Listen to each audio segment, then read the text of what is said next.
Hello, Abby Dagnese. How are you doing? And I am hello, beautiful great. people out there. Sorry about that. I didn't even let you answer. I'm doing fantastic.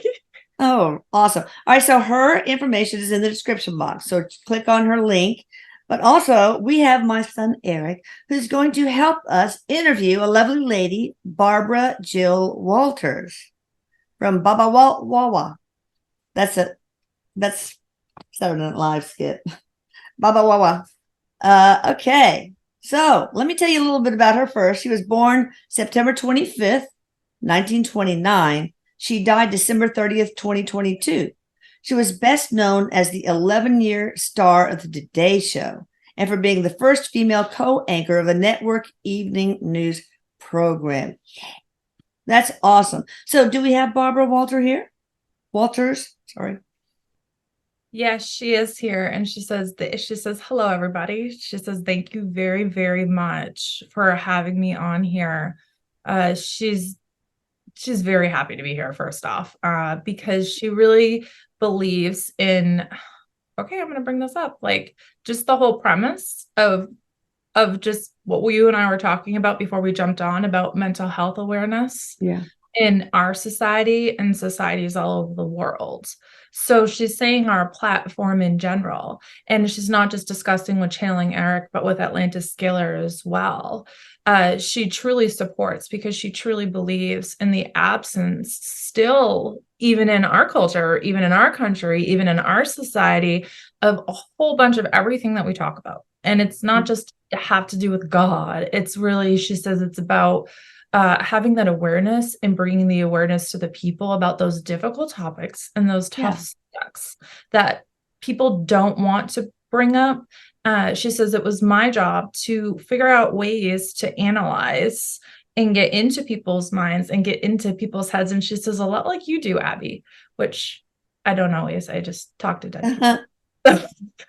You do I'm great. more the brain prober. I'm more the Well, I really thought I watched you on the Today Show so much, and your interviews were just so awesome. I mean, so much courage with the questions you asked. So we have a lot of questions from our community.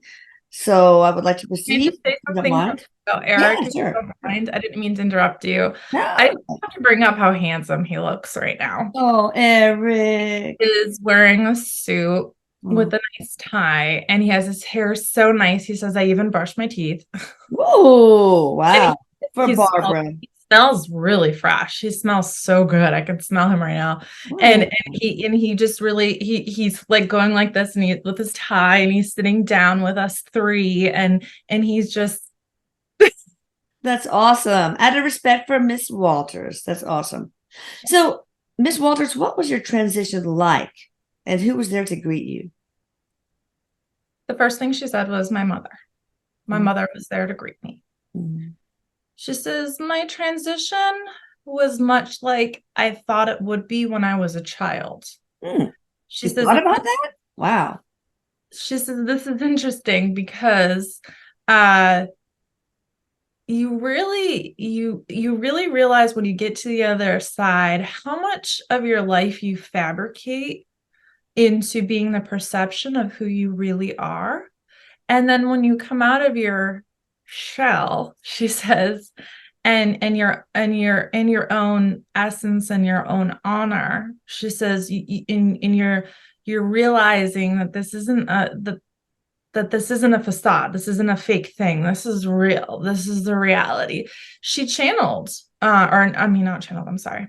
She had channelers, she had interviewed mediums, she had Oh, interviewed a lot of spiritual lists, spiritual people. She's talked to so many beings, and there were moments that when she interviewed, the one of the reasons why she's so good, Erik's saying right now, is because she had the ability that a lot of people on a normal day don't have, which is to be in the moment true. and that empathy. This is Erik talking.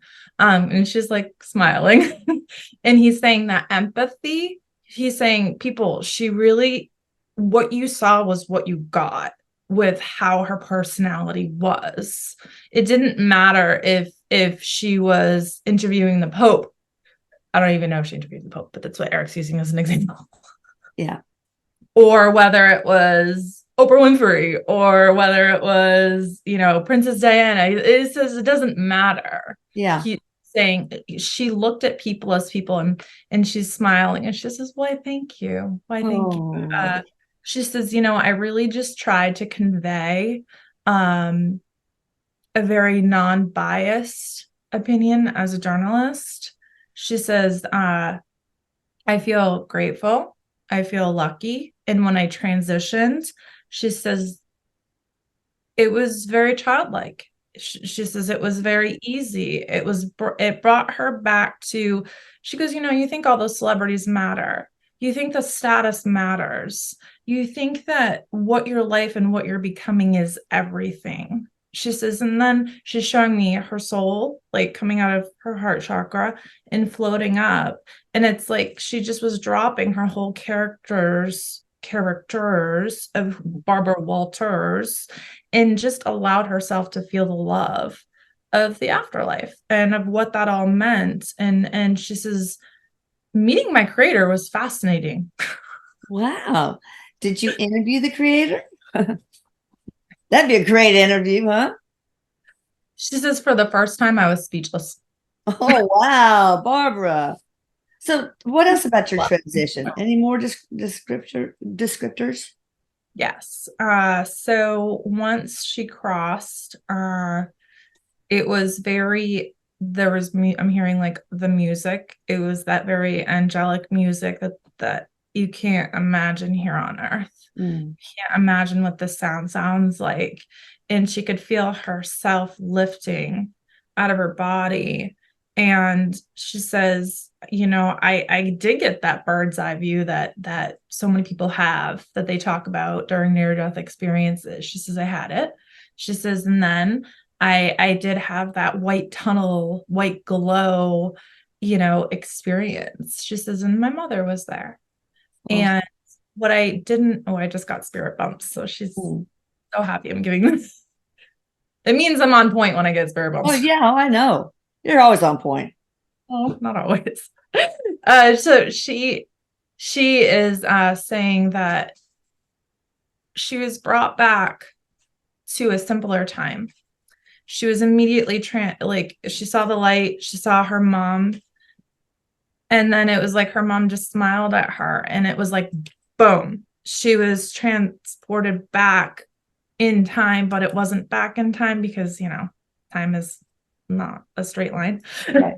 And she was again in just her house, her backyard, and she was looking up at the trees, and she was looking at the birds, and she was still her with all those recent life experiences of like, okay, this is Barbara Walters. I had this whole life. I passed away, and I'm back. Like just the innocence of who she was. And then she says, I didn't have any fear. I didn't feel any, there was no like mass hysteria of, oh my God, I'm not in my body. I can't control. Yeah. Yeah. It was a very accepting, peaceful, she was very happy because she was seeing people that she really cared about and really loved. And I'm not talking about celebrities even that have passed, that she's interviewed in the past, which she has seen and spent time with. It was like her family, her grandparents, aunts and uncles, cousins, best friends, people she went to school with, just people in her soul family, being introduced to people that were in her soul family that were her guides, like in this life, but they were never actually on earth, but they were in the life before. So being introduced to all these people, being in her true essence, she's saying, not with anything prepared to say, anything prepared to do or feel, just in the most innocence of myself. She says, oh God, it was good. Oh God, it was good. Yeah. You were. All right. Did you believe in God and heaven when you were on this planet?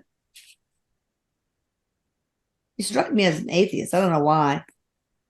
I kind of wonder, because there's this religious part that she is bringing up that I don't know if maybe her family, like maybe her parents were Catholic or something, but you can fact check that. but she's I don't bringing know. up like when she was like a kid, right?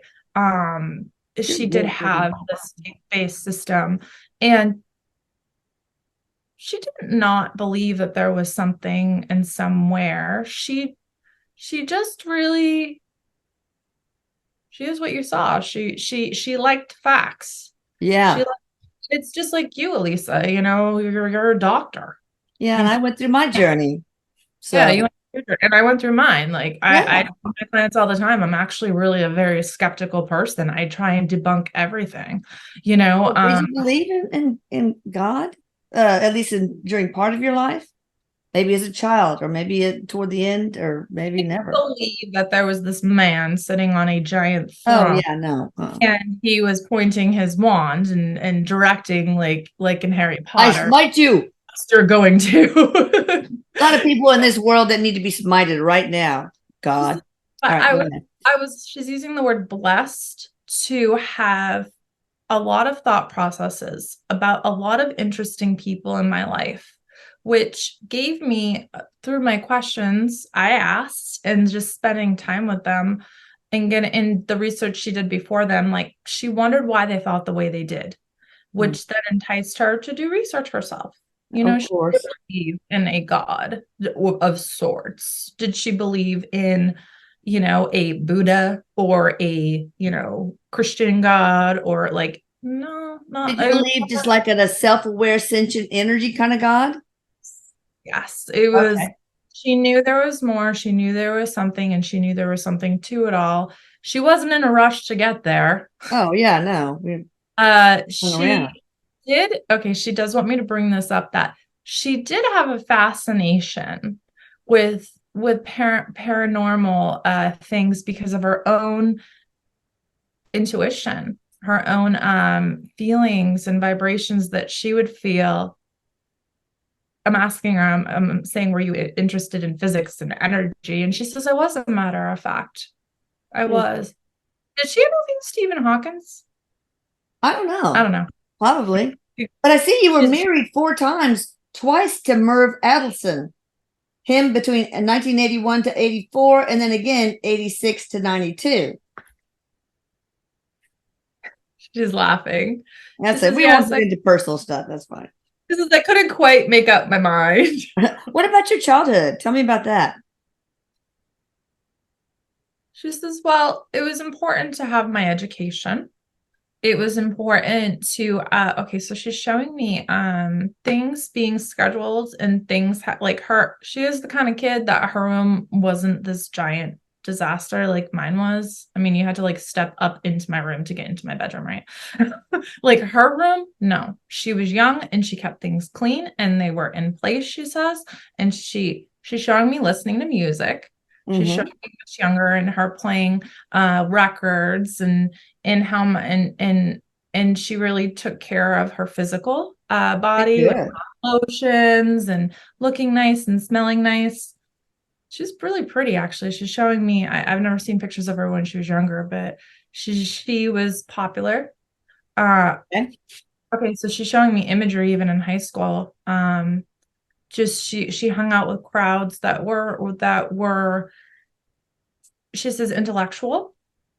She says I wouldn't say popular, so I'm going to take that phrase back. But she was known to be somebody that was very smart. She was Okay. known I to be, figured. yeah. It wasn't about talent, like getting on stage and being able to sing, you know, at the school talent show. But she, What was your favorite interview? oh, she says, gosh, that's a tough one. I know. You can name a couple if you want. Okay, so she says, you know, some of them I didn't really realize until after how much they really impacted me and my decision making. So those were the ones I liked the most that moved me and changed my life and my thought processes about things. Hmm. Um, gosh, there's so many interviews she's going through. Like she's showing me imagery in my brain of just like Did she ever interview Nelson Mandela? Oh, I'm sure. I really don't know, but Feeling it's like probably a good one. uh, Obama. Uh, Okay. she really liked Obama, I guess. She's saying I interviewed a lot of presidents. She interviewed. She's she's saying Abby. I interviewed anybody you can imagine. So who do you think was your favorite? Was it a president? I keep thinking of Princess Diana. Oh, Honestly, okay, good. Then that's probably it. imagery of Princess Diana. What was your most challenging, difficult interview to conduct? Okay, so she's showing me Probably some terrorist I'm picking up. Some right, like, showing me, yeah, it wasn't even just serial killers. oh, wow. Um, Okay. We don't like have to name any names, but that's enough. That would be difficult. there were quite a few that she interviewed that were serial killers because not out of fear, and there was interest in her for the fact that like she had a job to do and she wanted to know, but it was just like when she stepped back from the interview, like she very much was able to put herself in a place to be able to do these interviews and be very professional Right. and very articulate and live in the moment. The problem was that when she stepped away from it, it was like, my God, like this Yeah. This person, monster. yeah, like this person did these things. She says, you have to remember I was a human being. Of My course. job was Gosh. to stay in the middle. And she says, I did give my opinion sometimes, when I felt that it was welcome or I felt like I needed to. She doesn't feel like somebody that wasn't afraid to say what she thought if she needed Right. to. Yeah. Uh, Oh, but that's true. she's saying, trying to find the humanity out of such unhumanitarian acts and bring that out to the screen so people could relate, so it could get ratings and viewings. She says, you see the end version of Barbara Walters interviewing everybody in the world, celebrity, but like there was a beginning to this. There was a beginning that had to bring her out to that place that she was Barbara Walters, Mhm. But it seems to me over time, news has gotten away from being just investigative journalism to more like activism. Am I wrong? Okay, so you're not wrong about that. She's showing me that at the beginning she created her own questions a lot of time, like she really did. Like Yeah. at the beginning when she first was interviewing and on air and it was all new and fresh and she was much younger. And then, her questions, she was in control over her questions she asked because she would check through them. But it was always through the network. It was never really her. It was the network that had the control. And there was always this Yeah. push pull with like, I get you ratings. You know what I mean? Like people want me. So it's much more than you think it is. It's all okay. So she's bringing up like the NFL. All right. And like football. Okay. We all know the trauma to your brain that can happen Yeah. with all these, it was it CTEs, I think they're called, but yet think about the amount of money and the amount of fans I and the know. That's a population. good analogy. This is the analogy she's using. And she's saying, if you think about it, what you're seeing as unharmful because it's creating status, it's creating money, Mm. it's creating society. But it's been that way for a long time. She's showing me Radio City. Oh, yeah. Was that in New York or something like Broadway or something? I don't know.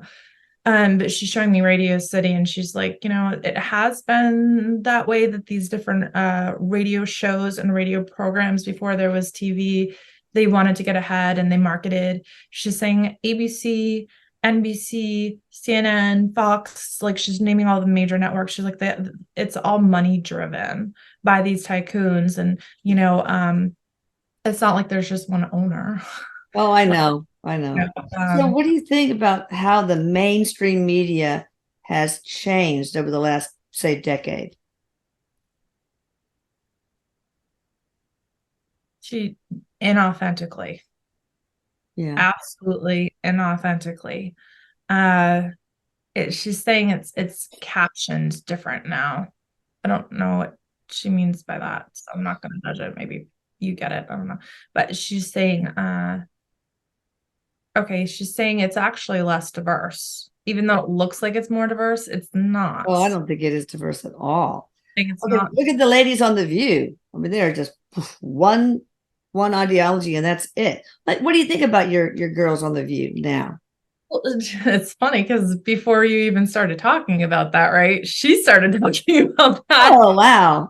And here's the problem. She says that this is something that, everybody is, it's very common knowledge how much left it is and how much right it is. And then there's like no in between. I know. It's driven out. Too much experience. So But they seem so much more angry and defensive than when you were on they're it. playing a character, they're playing a role Oh, also. for ratings? Uh, well, it's not that they don't purposely invite those people on there because that is their personality. But she says, but it's really amazing when you get to the other side to realize how much you played into that character and how much you played into that role, that people adjusted their minds. Oh, this is really cool. So she's showing me how like our minds get made up about somebody, right? And that Yeah. propels energy. That energy gets transmitted. That energy gets focused. She says, and then guess what? Boom, you're manifesting. She says, and Yeah. how you really can influence people's actions. You really can influence Amazing. somebody's interpretation of you by actually driving and directing their thoughts. So we have mind control and we didn't even realize it. Yeah, I bet. I'm sure you're right. So what was your soul Love. contract this lifetime? And Erik, if you need to help in any way, of course, feel free. She's very a matter of fact about this. She's like a news broadcaster. Yeah, of course.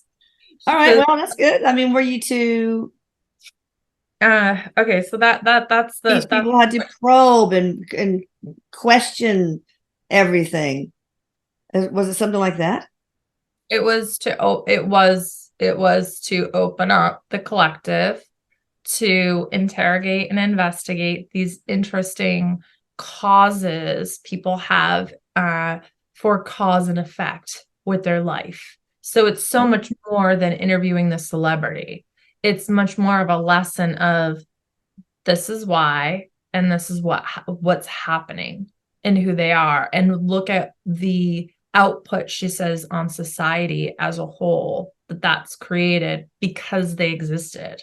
And how are you reacting as the viewer to just their words? And she again is bringing up energy and how that's an impulse and how that affects us. And then we leave that program ends. She's showing me like the 60 minutes clock, tick, tick, tick, tick. Oh, yeah, yeah, right. But when that ends, how much of that residual energy stays with you?